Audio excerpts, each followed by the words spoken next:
opinyon si Kim Chiu tungkol sa politika, agad ay inuulan siya ng batikos ng mga bashers. Matapos ang una niyang post na tinanong niya kung ano na ang nangyayari sa Pilipinas at kinwestiyon niya ang binotong senador, nakuyog muli siya sa social media. Hindi na nanahimik bagkus ay nangatwiran ng Chinita Princess sa pangalawa niyang post na anya ay nalulungkot siya na pinapatahimik siya. Parang gano'n. Yes. Alam naman natin si Chinita Princess, di ba? Lalo na pag may issue. Talagang ano ha?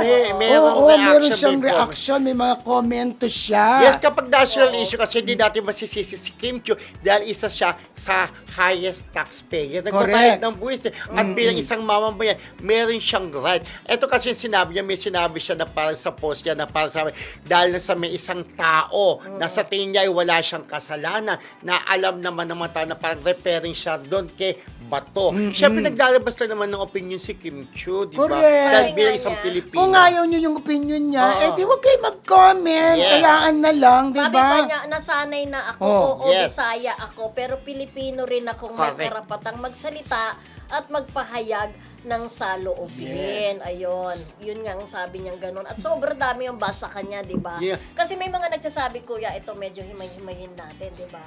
Talagang mahirap magkomento para sa isang artista. Kasi talagang Lalo na- expect mo talaga na pupuntahan ka talaga ng mga bashers. Lalo na pagdating sa politika, Yes, di ba? oo. Oh. Kaya may mga artistang napapansin nyo din, hindi Tahimik naman na lahat lang. ng artista. May mga artistang tahimik na lang eh. Like, may isang interview ako nakita na si Barbie Fortesa na